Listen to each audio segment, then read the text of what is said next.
Hey y'all, what's up? It's Amanda and I am back with another video. So today's video is going to be an interesting video. I've never done a video like this before. Essentially, we are going to be looking at books that define my reading taste. I came up with a list of a lot of books, and this is the stack of books that I pulled. These are just the ones that I own, and that's kind of how I based my reading taste off of, because the books that I own are books that I know I love. I've given like 4 or 5 stars to these books. Without further ado, let's get right on into the video.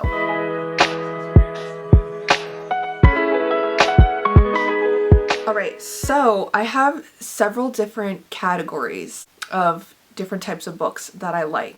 I'm going to be talking about each book and why I think I like this kind of category. The first category I have is weird sci-fi. And there's one book in this pile that loosely fits that category, and that book is The Hunger Games by Suzanne Collins. I didn't know where to put this book because it didn't fit any of the other categories that I selected, because this is like a dystopian novel, so it's kind of sci-fi, and it's not necessarily like a weird sci-fi, it just is like dystopian sci-fi. So that's why I put it in this category. This is my original OG, like, first printing edition of The Hunger Games. It's very old and it's kind of like falling apart. I recently as in last year, around this time, I reread the whole Hunger Games series, like the trilogy. I didn't read A Ballad of Songbirds and Snakes though. I read that when it first came out in like 2020, was it? And I thought it was interesting, but personally, the OG trilogy is where my heart lies. This story, if you don't know what this story is about, where have you been? I'm just going to read the back to you. In the ruins of a place once known as North America lies the nation of Panem, a shining capital surrounded by 12 outlying districts. The capital is harsh and cruel and keeps the districts in line by forcing them all to send one boy and one girl between the ages of 12 and 18 to participate in the annual Hunger Games, a fight to the death on live TV. 16-year-old Katniss Everdeen regards it as a death sentence when she steps forward to take her sister's place in the games. But Katniss has been close to death before, and survival for her is second nature. Without really meaning to, she becomes a contender. But if she is to win, she will have to start making choices that weigh survival against humanity and life against love.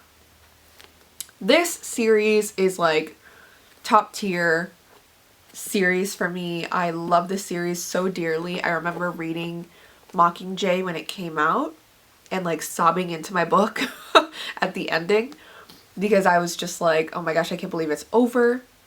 But yeah, so this is my first book for weird sci-fi. The reason why I think I like it is because I love Katniss as a character and I love the political dynamics in the story. I love that you as the reader are following Katniss, and at times you don't know everything that's happening. And I just think that Suzanne Collins is like a masterful storyteller. I could read her grocery list essentially and like I would find it riveting. So yeah, that's The Hunger Games. Next, I have just an author that I've read from before. This is Nino Cipri, and the book I have to share with you is Homesick Stories. This is a collection of sci-fi, queer, weird stories. It is so interesting. Some of these stories, like, let me see if there's a table of contents. Some of these stories are so interesting.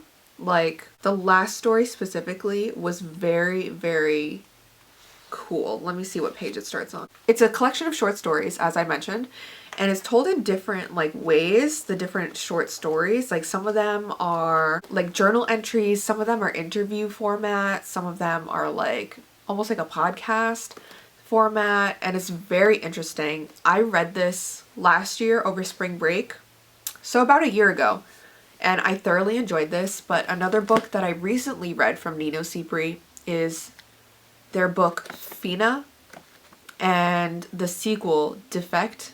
I think I said that weird. But the first book, Fina, follows these two characters who have just recently broken up, and they both work in a store that's similar to IKEA, except this store is prone to getting wormholes into different dimensions. And so one of their customers actually gets lost in a wormhole, and so these two are paired up to go after the customer, and they go on these like wild adventures. It was a really cool, really weird sci-fi story.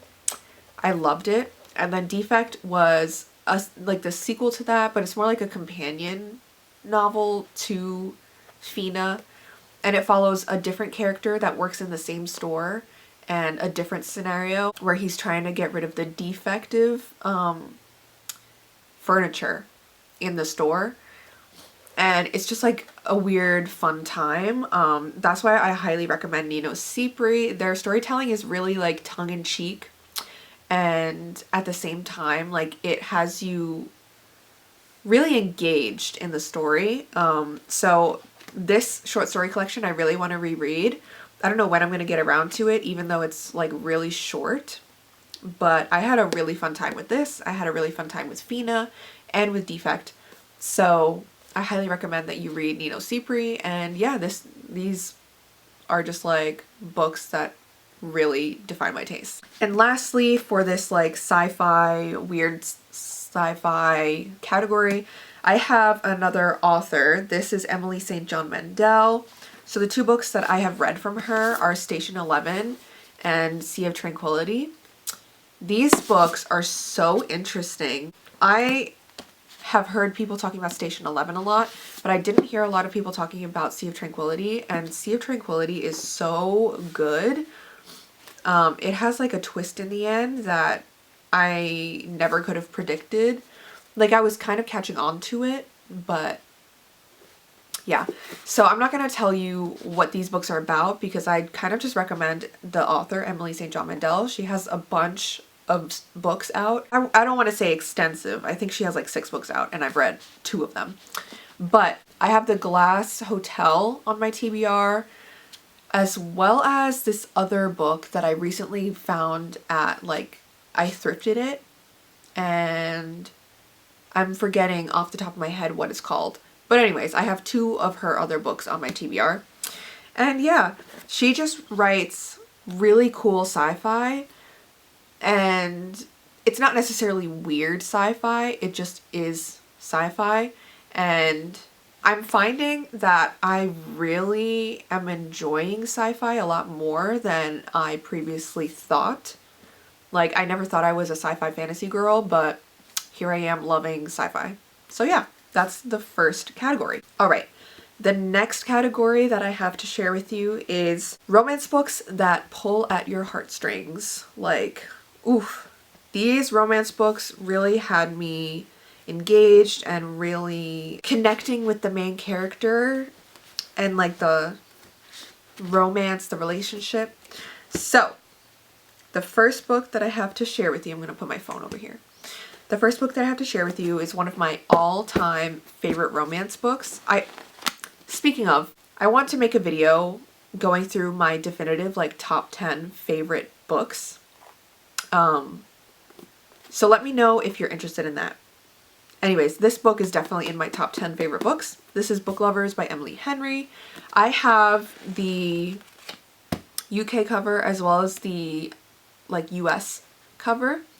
My edition of the US cover though is like completely like the spine is cracked in half, so I don't take it out that often because I don't want to make it worse.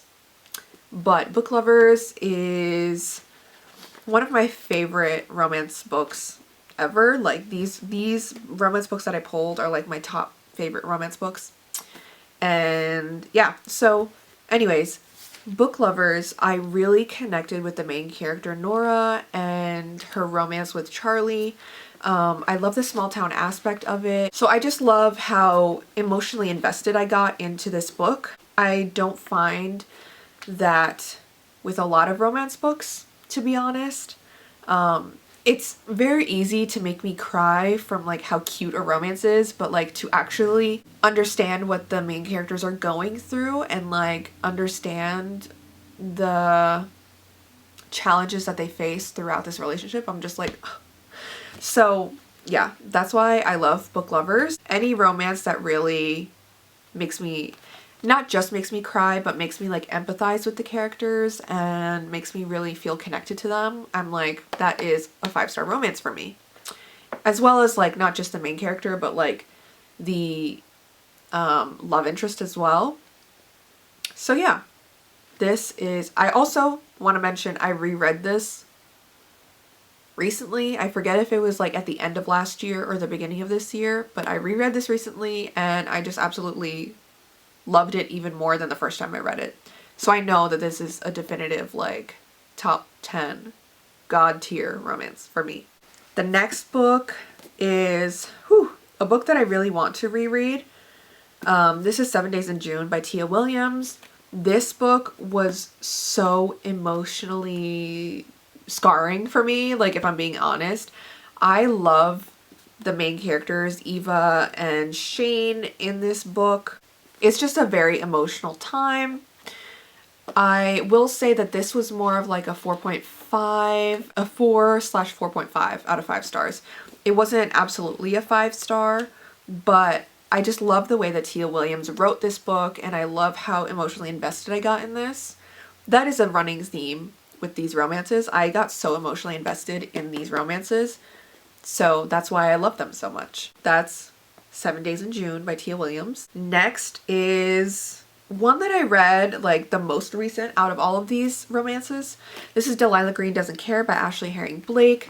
This is a thicker book. I don't normally read books that are like close to or over 400 pages long. This one was so fun. I love the dynamic between Delilah and Claire, and I love how Delilah got so connected to Claire's daughter. I don't know. I just really love this book.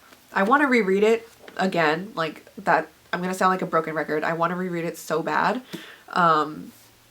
But you know, the TBR is never ending. So will I ever get to reread this? Maybe, possibly. I don't know. And the last romance that I have to share with you is one that made me like sob. Absolutely sob. This is You Made a Fool of Death with Your Beauty by Akwege Emezi.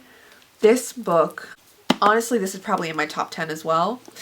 But I'm going to read what it says on the inside for you. Faye Adekola wants to learn how to be alive again. It's been 5 years since the accident that killed the love of her life, and she's almost a new person now. An artist with her own studio, sharing a brownstone apartment with her ride-or-die best friend Joy, who insists it's time for Faye to ease back into the dating scene.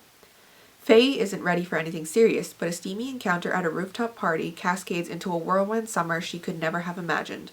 A luxury trip to a tropical island, decadent meals in the glamorous home of a celebrity chef, and a major curator who wants to launch her art career. She's even started dating the perfect guy, but their new relationship might be sabotaged before it has a chance by the overwhelming desire Faye feels every time she locks eyes with the one person who's most definitely off limits, his father. This new life she asked for just got a lot more complicated, and Faye must begin her search for real answers. Who is she ready to become? Can she release her past and honor her grief while still embracing her future? And of course, there's the biggest question of them all. How far is she willing to go for a second chance at love? This book had me sobbing. Oh my gosh. Akwege Emezi is like a beautiful storyteller. They write such beautiful books. I read The Death of Vivek Oji by them as well. And that book was really sad. Really, really sad. But you know going into it that like the main character dies. So it's like, why am I crying? But like at the same time, I'm crying. Anyways, this book, harrowing, so harrowing. Like just the grief that you feel for Faye's husband that she lost in the accident that the synopsis mentioned was devastating. I didn't read the inside cover before going into this. Like I kind of went into this blind. I just knew that it was kind of like a romance and it has a fun cover, but it's not fun on the inside. Like it's good. It's good, don't get me wrong, but it's like a fun time, but also it has its like sad moments. You know what I mean? I'm doing a horrible job of explaining these books, but just know that this book is absolutely top 10 god tier romance for me. I loved it so much. I was at my boyfriend's apartment sobbing on his couch, like trying to hold it in, but like I couldn't stop. I couldn't hold it in. So yeah, that was this book. The next category that I have to share with you is my weird horror category. So all of these are horror books that are a little weird in different ways, like not in the same way, they just have like a little queer element to them. So the first book I have is Tinfoil Butterfly by Rachel Eve Moulton. I'm going to read the back to you because I really think this is like an underrated book. The description says, Emma's hitchhiking to the Badlands, trying to outrun a violent, tragic past when a vicious scuffle with a driver leaves her bloody and stranded. She finds herself in an abandoned town in the Black Hills with an out-of-gas van, a loaded gun, and a snowstorm on the way. The town is eerily quiet and Emma takes shelter in a deserted diner. There she encounters Earl, a strange little boy in a tinfoil mask who begs her for help. As she is pulled into Earl's bizarre, menacing world, the horrors of Emma's past creep closer and she realizes she can't run forever. So this book, it follows exactly that, but then it gets weird because like a lot of things that are happening in this abandoned town, you don't understand fully at first because you're following the main character Emma and she doesn't fully understand everything that's happening. It was weird. It was a weird time. Some of her past comes back to like haunt her. We get a lot of like flashbacks to her past, and that part was weird as well. This was kind of like a fever dream, honestly, at points. So that's why I find that this is weird, and it's also definitely a horror. Definitely a horror. So yeah, I highly recommend that you pick this one up if you haven't. I got this recommendation off of Books and Lala, so my taste aligns with her on this one. I don't know, it's some other things I don't know about, but whatever. Next, I have Bloom by Delilah S. Dawson. This book is like a cottagecore lesbian horror, and I love that about this. You are following... Okay, I'm going to read the back to you as well. Rosemary meets Ash at the farmer's market. Ash, precise, pretty, and practically perfect, sells bars of soap in delicate pastel colors, sprinkle spackled cupcakes stacked on scalloped stands, beeswax candles, jelly jars of honey, and glossy green plants. Ro has never felt this way about another woman. With Ash, she wants to be her and have her in equal measure. But as her obsession with Ash consumes her, she may find she's not the one doing the devouring. So this book, like it said, follows Rosemary and Ash. Rosemary meets Ash at a farmer's market, becomes obsessed. And then things start going downhill from there. Like, you get this eerie vibe throughout the book, but you don't understand why until you get to the point where it's like glaringly obvious what is happening. So yeah, what a wild time. This is definitely a horror. This was a really fun time, and I want more books like this, honestly. So if you have any recommendations based off of this book, tell me. Next is another book that I read because of Books and Lala. This is Patricia Wants to Cuddle by Samantha Allen. This was such a fun and weird book. It follows this like reality TV show called The Catch. The little blurb that is at the top of the description says, on this season of The Catch, contestants must compete for love and their lives.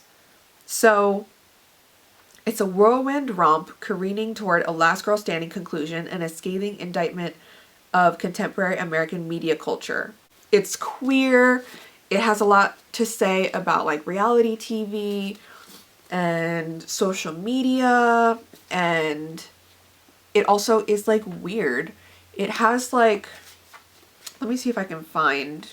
So in the beginning of certain chapters, it has like little, almost like a Reddit chain. This is like essentially like a Reddit chain going on.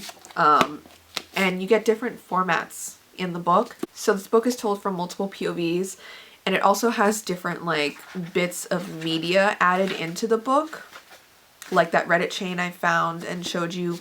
So yeah, it's a fun time. It's definitely a horror. It's gory, but I absolutely loved it. It was like such a fun time, like I said. And then the last book in the weird horror category is The Book of the Most Precious Substance by Sarah Gran.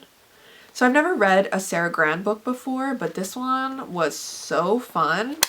This follows our main character, Lily, who is a rare book dealer, and essentially she gets propositioned to find this rare book of occult sex magic. And in order to find it, she has to like go hunting almost like around the world, it feels like. She keeps traveling throughout the book. It is so interesting because as she finds like bits and pieces of like clues, she is also kind of participating in the occult stuff that the book has to offer. And so it is a wild ride. I love this so much. The cover makes me laugh sometimes, like when I look at it, I'm just like, oh my god. It is very interesting, and I have to admit that this one was a little slow to start, but once I got into it, I was like, oh my gosh, this is so good. So yeah, really like this one. Definitely a weird book. Sex magic, like what? What? Okay, the next stack, I actually have 5 books in this stack.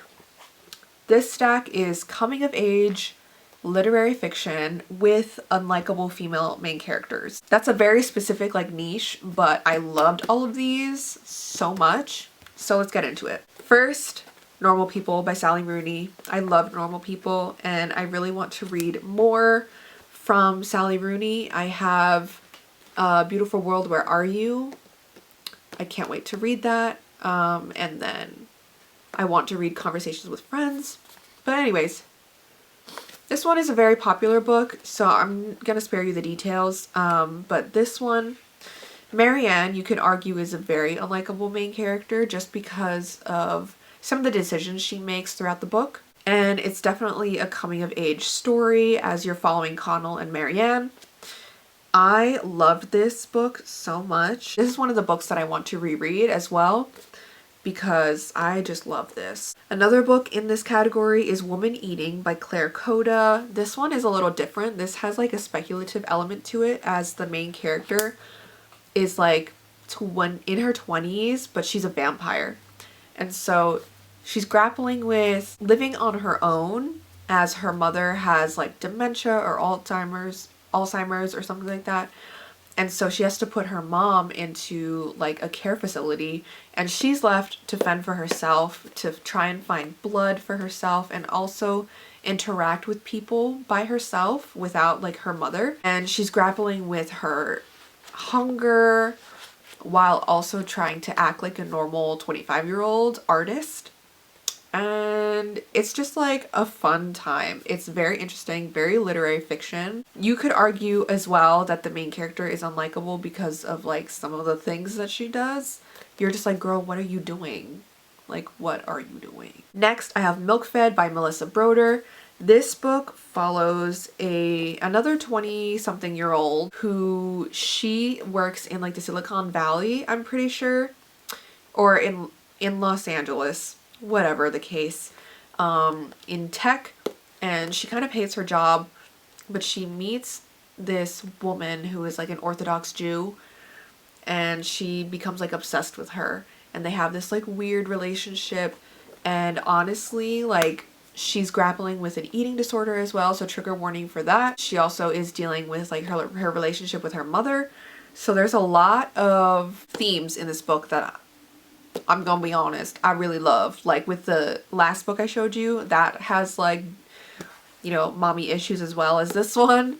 So yeah, it was just such a good book. I ate this up. It was a wild ride. Next, I have Luster by Raven Leilani.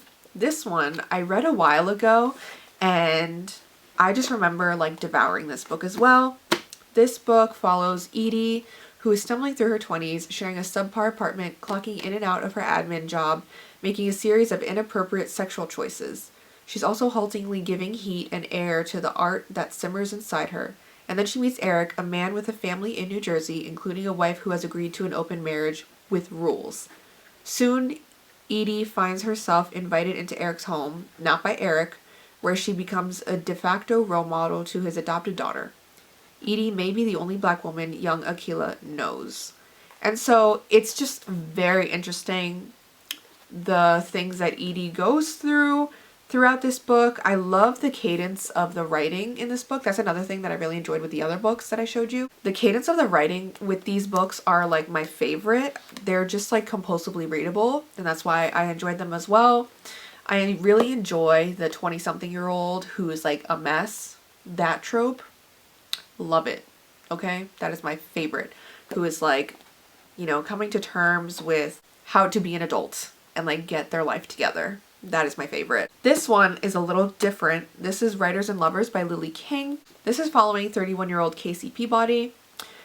She's blindsided by her mother's sudden death and wrecked by a recent love affair. She's arrived in Cambridge, Massachusetts in the summer of 1997 without a plan beyond a determination to live a creative life. That's essentially the little blurb on the back. This book was so good. I really enjoyed this book because, again, it's like a coming of age story. Even though the main character is 31, she's also dealing with mommy issues because like her mother died unexpectedly, and that will wreck anybody who goes through that, has that experience. I just really enjoyed seeing her. I don't want to be like, I enjoyed seeing her flounder, but at the same time I enjoyed seeing her like trying to pick the pieces back up and put them back together. You know what I mean? So yeah, those are my coming of age literary fiction books. We are getting down to like the end of the pile. I also want to say that I didn't include any nonfiction books in this because nonfiction is like a whole other thing.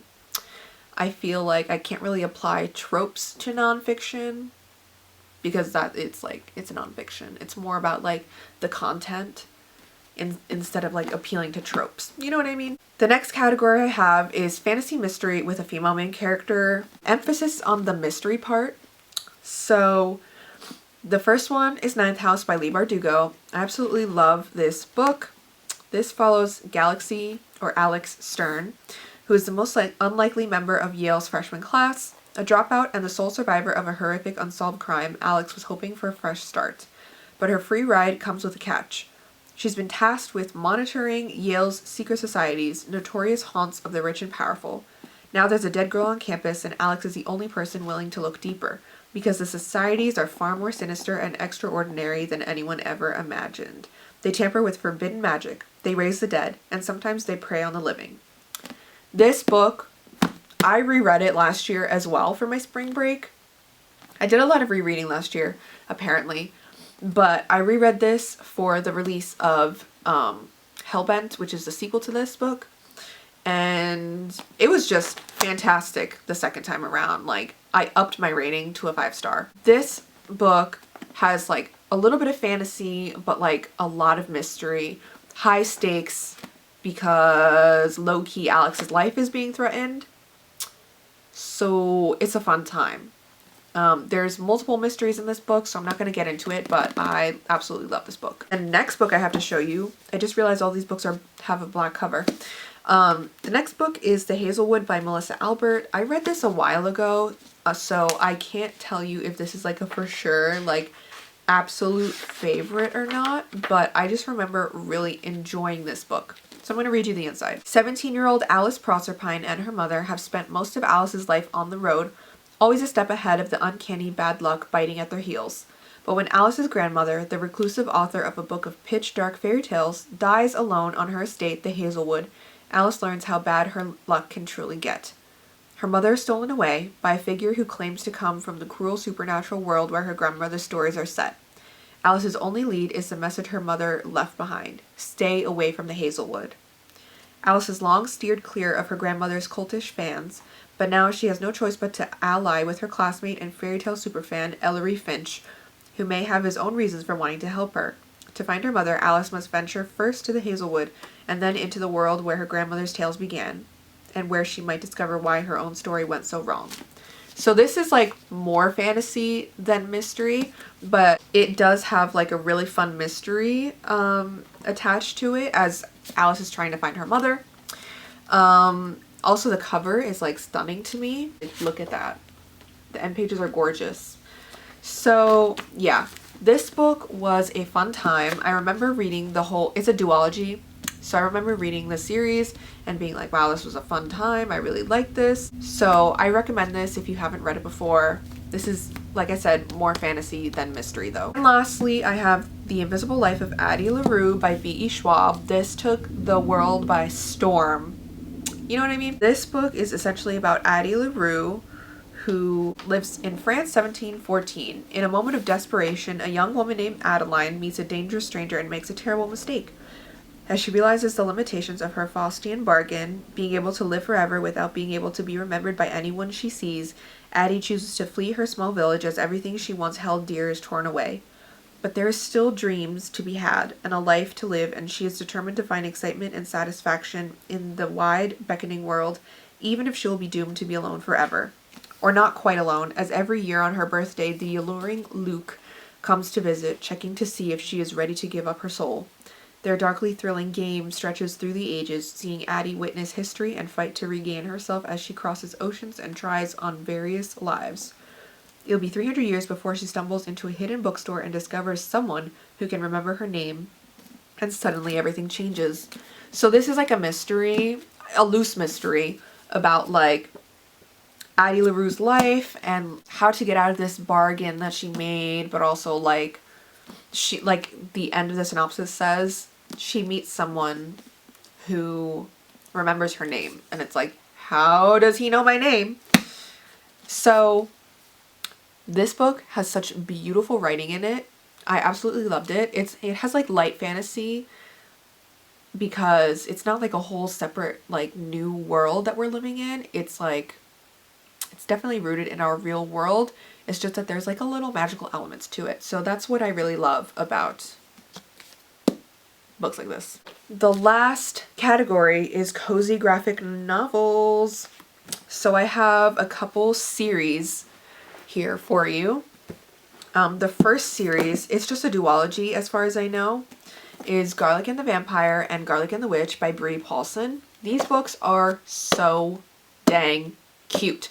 So you're following these sentient vegetables who basically like live with a witch, and the witch makes them sentient. And then they go on little adventures. So each book is like a different adventure that they go on. The main character is Garlic, the garlic bulb. And Garlic has anxiety. Garlic is very anxious all the time about everything. And so these books are just cozy, fun times because there's like low stakes and like, you know, nothing really happens. But yeah, I highly recommend that you read these. The next book that I have to share with you is a series again. This is Lightfall. This is book 1, The Girl and the Galdurian. So this is definitely like fantasy. It says, deep in the heart of Urpa stands the Salty Pigs Tonics and Tinctures, home of the wise pig wizard and his adopted granddaughter, Bee. As keepers of the endless flame, they live a quiet and peaceful life, crafting medicines and potions for the people of their once prosperous world. All that changes when Bee meets Cad, a member of the Galdurians, a race thought to be long extinct. Cad believes that if anyone can help him find his missing people, it's the pig wizard. But when the two arrive home, the pig wizard is nowhere to be found. Fearing for the pig wizard's safety, Bee and Cad set out across Urpa to find him, while danger fights its way out of the shadows and into the light. Can this reluctant duo get their act together in time to save the world, or has Urpa truly seen its last sunrise? So this is like a little more high stakes than the last series I showed you, as this is like a fantasy world, and initially they just go off to find the pig wizard because they need help. Like Cad needs help. This is Cad. And then things start going awry on their way. It's like a fun adventure novel, and I just think like, look at the illustrations. This is by, I forgot to say, this is by Tim Probert, and Tim Probert does all the illustrations himself as well as the writing, and I just love that. The third book in this series recently came out on April 2nd, I believe. I love this so much. So yeah, that's that book. And then the last book that I have to share with you is Heartstopper, just the series in general. This is by Alice Oseman. This is the cutest romance series about Nick and Charlie. Everybody's heard about them. Yada yada yada. I love them. It's cozy. It's like a warm hug. It's like I'm with friends. You know what I mean? Like that just is what this series feels like to me. So yeah, those were all of the books that define my reading taste. I hope that lets you know a little bit more about me and lets you know like what kind of books to recommend to me specifically. So yeah, if you have any books that fit any of these categories, let me know in the comments down below. I would love to hear them because I am not opposed to adding books to my TBR. And yeah, I'll have my socials linked in the description down below as well. I have Instagram, Threads, TikTok, Storygraph, and Goodreads, so follow me or friend me on those. And I'll see y'all in the next one. Bye.